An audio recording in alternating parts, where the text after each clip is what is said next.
Hey, meaningful movers. Welcome back to Move with Meaning, the podcast where actions have meaning, words have meaning, and we open up the conversations to discover what's your next move. I'm your host, Krystal. In today's episode, it's all about time.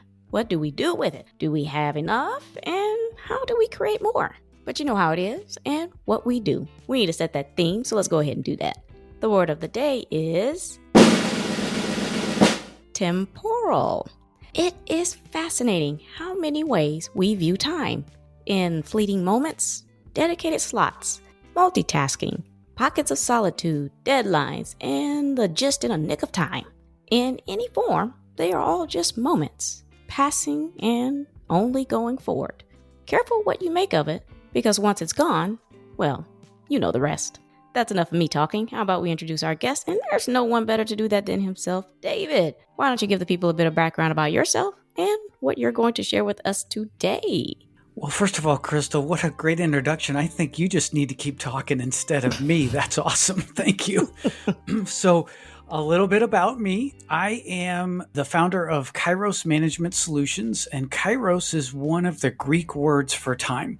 There's two words in the ancient Greek language. One is Kairos, and that is quality time. That is the time that says, ooh, that went very fast, or that went really slow. Could have been a minute either time. And then Chronos time is the actual measurement of time. That's we're going to spend X amount of time here doing this activity. And my goal that I want to help people with is to create wonderful Kairos moments, these moments of quality time that they are able to say after they've spent that time, man, that was really productive or meaningful for me. Meaningful. I mean, moving with meaning, right? That's always what we all about here. That's right.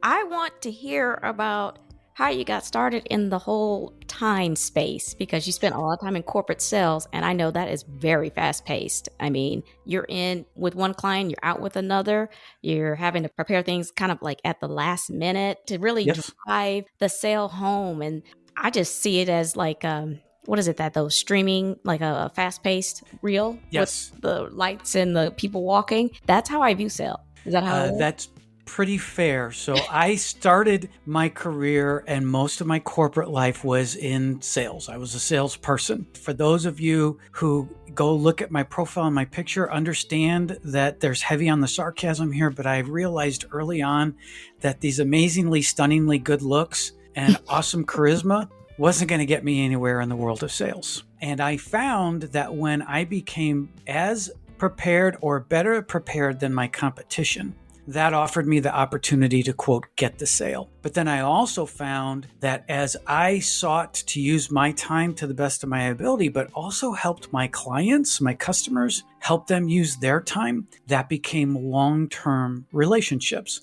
So I found as I moved into leadership roles that I wasn't going to be the leader that was going to tell you how to be the best pure salesman from a presentation standpoint. But I was going to make sure you were using your time to then use your God-given talents to be able to be an effective salesperson. And I found that through the years, that was effective. And then probably about 5 years ago, I found myself helping friends of friends, people I didn't know, manage their time. And I said, I think there could be a business here. And that launched Kairos.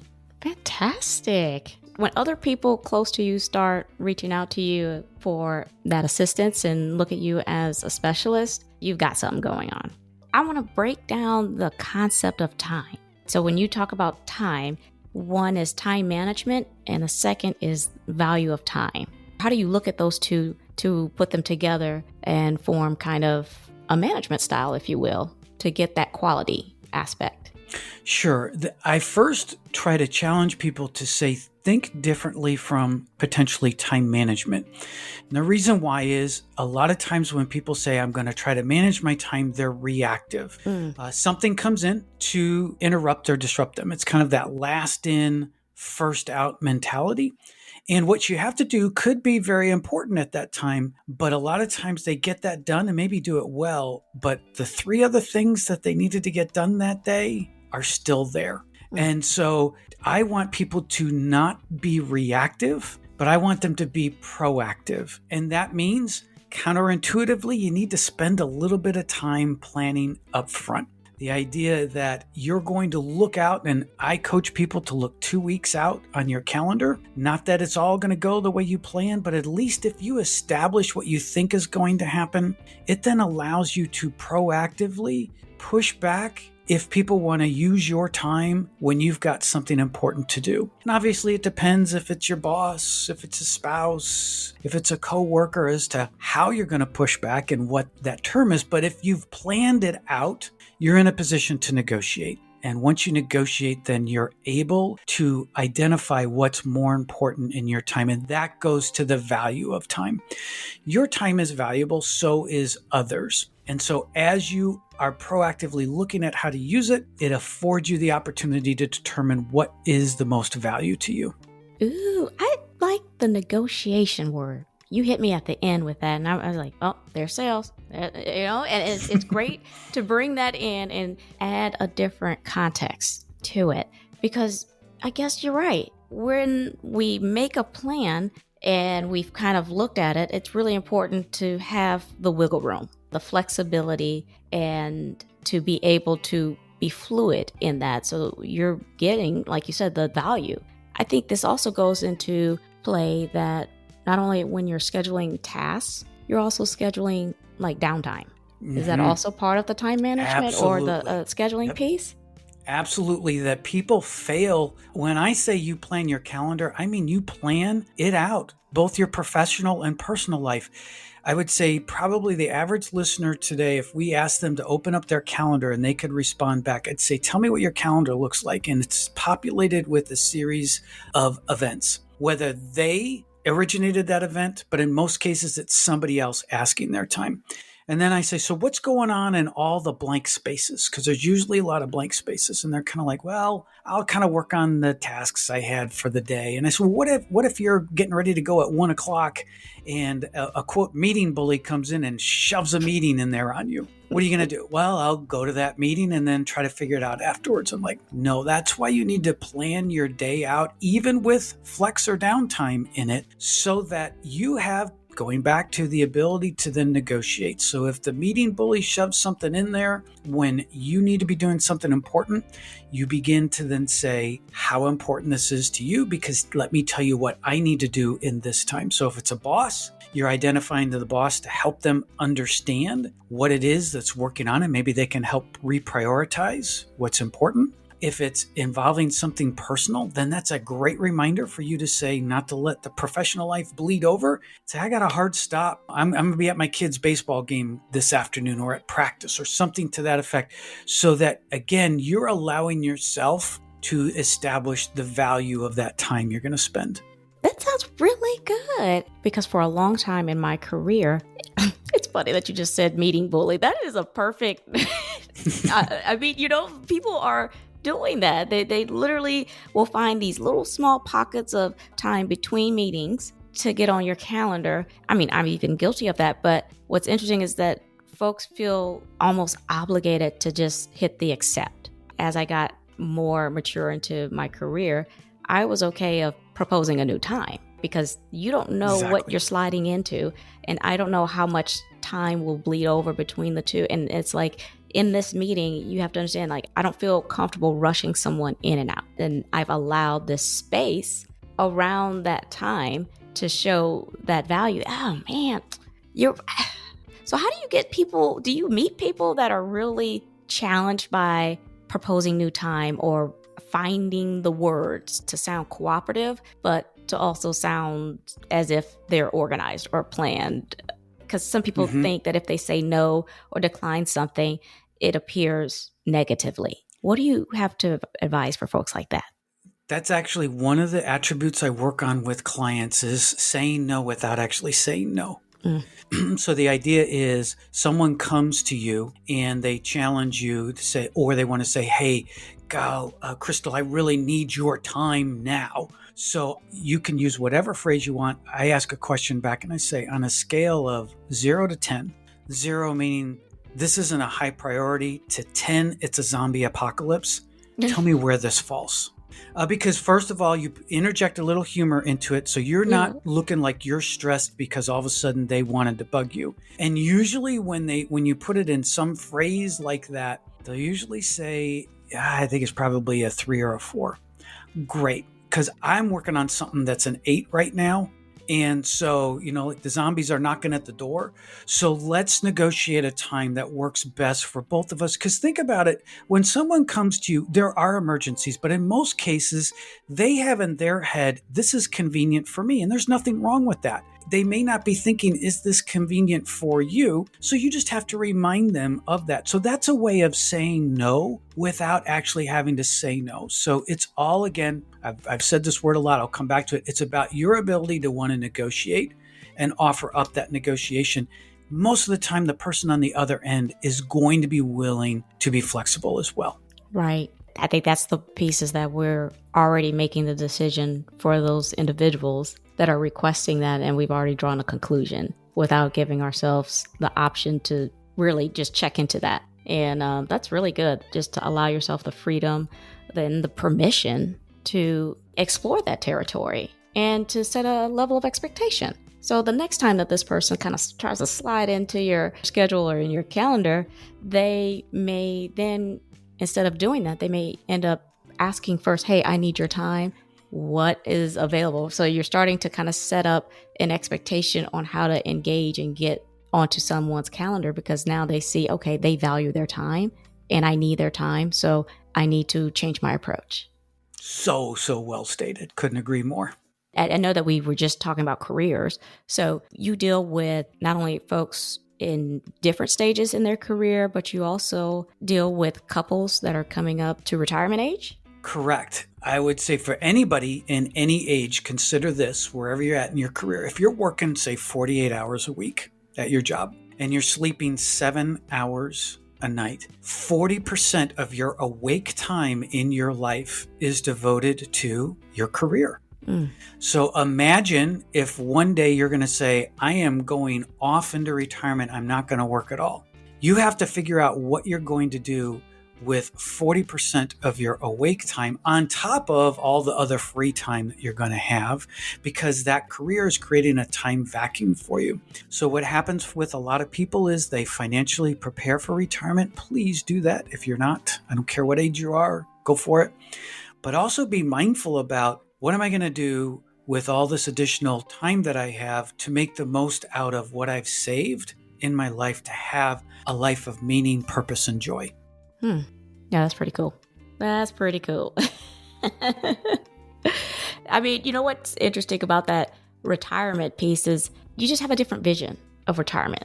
It's like you're going to have this insane amount of time, but you don't really consider, well, what about my grandkids? I want to be part of their lives. I want to do some additional things. I want to travel. And you end up getting into this almost a repetitive nature of going back to what you were when you were, at the height of your career. So does that also come into play too, as far as managing, I guess, what you try to commit versus overcommit to? Absolutely. It's interesting because I kind of feel that the baby boom generation is beginning to learn from Gen Z. And what I mean by that is my 2 kids are Gen Z. My kids have done more. They're both in their 20s. They have done way more personal accomplishments in their 20s than I ever did, because they look at life differently. My 2 sons are really hard workers at what they do, but they also are constantly saying, what are things that I can do that are fun and exciting? And what I find is that's what people who are baby boomers and greatest generation right now are in retirement also have that mindset. They just waited decades to try to figure that out. And so I try to tell people also is that retirement doesn't have to be a hard stop. If you want to work in retirement, please continue to do that, because we all want to derive purpose. And if that purpose for you means that you want to work some or all, that's fine. What I don't want you to do, though, is miss out on the opportunity. Simply say, you know what, I'm going to continue to work at this breakneck pace, and I'll worry about it next year or next year or next year. Try to build in flexibility into your life so that if you want to work, you still can pursue those personal dreams that you've always wanted to, because we can all age differently, but at some point, age will catch up to us and we're going to not be able to do things physically and maybe cognitively that we were able to do when we were younger. Very true. We think we have this ability to conjure up all that energy that we had in our younger days, right? And it takes a minute to adjust to, no, not so much. And be comfortable with that. Be okay. I know it changes and it takes a minute to realize I can't function in the same way that I was at that age. So I think that's a perfect example or a great statement to that, to be honest with you. Thank you.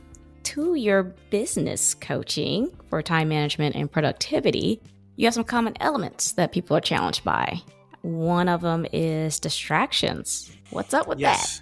So I define distractions as an internal disruption. You own it. Nobody else does. Don't blame anybody else because you're distracted. You've allowed yourself to be distracted from an important activity to a less important activity or task. And that is my biggest common challenge. And I'm supposed to be this time management expert. I still get distracted. And our biggest cause of distractions that we have in our lives, it's common to all of us. And this amazing device that has come into play the last 15 years, that's our smartphone. It is an amazing tool of productivity, but it is also an amazing tool that is designed to make us consume time on it. And that time may not be the most productive time. So if you posted something on Instagram this morning and you're thinking it's going to go viral, it's designed for us to check to say, ooh, look, I had 3 likes in the last hour. Yay. It's all about the dopamine hit. So we have to be really, really careful. So for example, during our recording time right now, my phone is in quarantine. It is out of the way where I can't see any notifications. I can't hear any notifications for the simple fact that it could potentially, I recognize, take me off of the focus I should be on right now. And that's engaging with you on this great show. Bright, shiny eye syndrome. Or is it? Is there a bright, shiny light syndrome? One of those two. But yeah, that's so true because we're so hyper-focused on notifications, alerts, having to respond immediately. Yeah, put that bad boy down for a second and really pay attention. I mean, that applies to everything. This is so amazing because it transcends personal and professional engagement. When you're talking to someone just in a casual conversation and that phone pings and then you go down to look at it, guess what that person feels who you just disengaged with for that moment? Same thing when you're in meetings and you tend to look down or look to the side, or you kind of start to look at your phone. Even then, it's just disruptive and it could really send off a very negative message. Okay, let's move to the next element, procrastination. So procrastination is another big challenge. And this actually, for those who are business leaders, business owners, whatever, procrastination by you and your employees is a huge economic challenge for you. It is something that costs you time and money. And I define procrastination as intentionally delaying on something important that will cause you harm. The biggest element behind procrastination is people define a declarative statement, but there's not enough specifics around it. And so it's easy for them to delay. Going back to my sales years, when someone said, hey, our revenue goal, I'll make up a number, our revenue goal for this year is $10 million. If you just throw that out there, then what do I have to do to make that? Or will people go off into things they're comfortable with? Instead of saying, now we're going to break down all the elements of what we have to do to be able to achieve that $10 million goal. And so procrastination usually means people need to break it further down into smaller chunks so that you begin to see progress, because we like to see progress. And it's easy for us to get down on ourselves once we delay. So we say, I didn't do anything this day. Darn it, man, I should have done more. And then the next day you're like, I'm going to do more, but you don't know what to do. So it's the end of the day, you're back in this repetitive cycle. So the idea is if you said, okay, tomorrow, if I do these 2 elements of meeting the ultimate goal, at the end of the day, you're like, I've made some progress. And that keeps you moving forward. So break it down into smaller chunks and you'll find you'll make progress better. You know what you just described? And I don't even know if you realize this. in IT, there is this methodology as far as delivering projects called Agile, and specifically in Agile, Scrum. Seriously, the same thing, right? You have these stories of a feature that needs to be developed, and what ends up happening is you have to break it down into several different tasks that you will basically assign to a specific sprint, but it's targeted to achieve that feature. You're right. Not only is it that you can see that, it's to me two things. You can see the level of effort and appreciate that level of effort that you did. And secondly, it's all about celebrating small milestones to me. Because you're right, you're always looking at the end goal. You can't see how close you're getting to it. And the work and the effort that you put into getting that, I think makes that end goal so much more, if you will, into what it took for me to get here. And then the level of like calm you had going into it as well. It's like, I'm going to get there, but I'm not going to overwhelm myself to do that because oh my God, you've made something, it's almost like it's so simple, right? To do, but nobody does it. Why do you think nobody does that? Like break things down into smaller chunks. We are so trained today for instant gratification. I mean, we can buy something immediately from our home, and now in some cases it can be delivered the same day. So we're trained for instant gratification. And that's where I tell people, give yourself grace that if you don't necessarily meet what you needed to do today, maybe it can be done tomorrow. There are rarely things that are what I call emergencies for that day. Obviously, there can be things that happen, but generally managing your time, there's not an emergency. I worked for Hallmark Cards many years ago, the greeting card company, and my first boss told me something that has stuck with me. He says, Dave, there's never been a greeting card emergency. No one has been driven to the hospital because of a greeting card. So keep that in mind. And I try to tell that to people, whatever you do, obviously, unless you're a doctor or an ambulance driver or something like that, you live that. But for the most of us in our careers, it's not going to be the end of the world if we didn't get it done when we were supposed to. And so give yourself grace, but then proactively, if you gave a commitment to somebody, you're not going to make it. Don't wait till it passes. Say, listen, I'm struggling to make our time frame today. Can we talk about negotiating for a better time frame? It's on me. I wasn't able to get it done. And again, most people are going to be forgiving there if you're proactive. Right. It shows accountability. It shows productivity as well. At the end of the day, I mean, that is productive, what you just did there, in so many more ways than that you can't see. This was just an awesome episode here, and I think we could go on forever. I really do. I was going to ask you another question, but well, let me do it anyway. When you define productivity, what is that to you? So I go back to, you started out using the word temporal, and I love that. What that speaks to me is time is finite. So we all use time the same way. So a second to you, to me, to any listener out there is the same. However, we use time differently. So how we choose to use that block of time. And so productivity to me is proactively addressing what you think you can accomplish during that time frame, and then doing your best to hold yourself accountable for what you've committed to, with the understanding, give yourself grace if you can't do it, but also be proactive if your lack of productivity is going to impact others. Hello, y'all listening out there? Well, this has just been wonderful, and you've been dropping nonstop bombs. Every question I was like, ooh, do you have this written down somewhere? This is great. I definitely appreciate you, and I can definitely tell that you are a thought leader in time management and thank you. Productivity. I really love this. So, David, are you ready to give us your golden nuggets and add that ketchup just to recap? I am ready to give you my golden nuggets. I will give 3 golden nuggets here. And of course, they're all going to be related to time, everybody. Why not? The first golden nugget is, whatever is important to you in life, if it's something that you need to do, carve out what time you think you need to do and add 50% to it. Because anything good in life takes much longer than what you expect. Then the second nugget for me is be a respecter of other people's time. Too many times leaders, I see this, I've been guilty of it as a leader. I've done it, had it happen to me, where you go into someone else as a leader with your authority, you say, I need you to do this. Stop for a second and ask them what they're working on and help them reprioritize.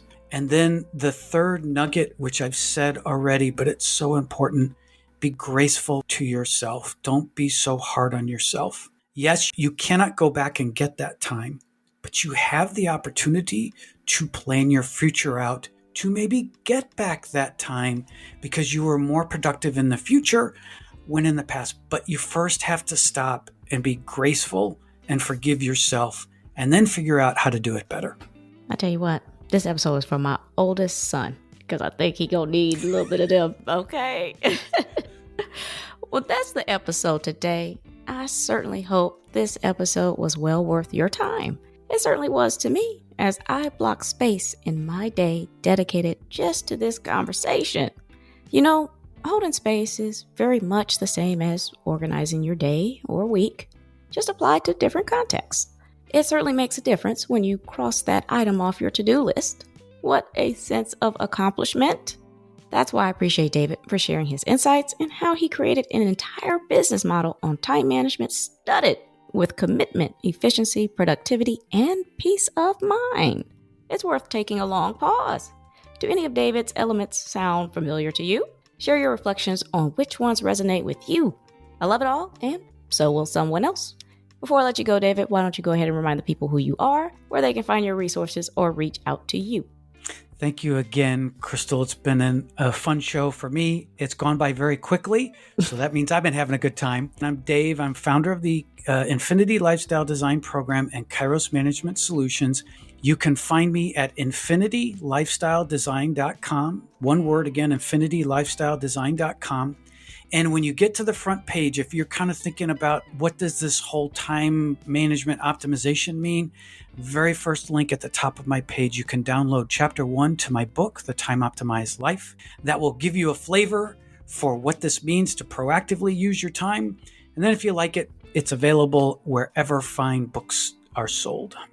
I'll make sure to include all of David's resources and connections in the episode description, as well as on my website's resources page, movingwithmeaning.com. Make sure you guys subscribe to the show, Moving With Meaning, the podcast, and tap that alert bell so you know when these episodes drop. I am on Apple Podcasts, Amazon Music, Spotify, and YouTube Music. Please share, like, repost, and follow. Tag someone. We are creating a community here. Quick housekeeping before you go. Follow me on Instagram at movingwithmeaning82 and on Pinterest at author KB Clark. Also connect with me on LinkedIn. I do dabble in TikTok at Krystal B. Clark. My Etsy store has some handy dandy digital downloads. Lastly, run over to my YouTube channel and have a look or two. Links are in the episode. Alrighty, I'm Krystal on Moving With Meaning, the podcast, reminding you to take it one step at a time. All moves have meaning. Check y'all later.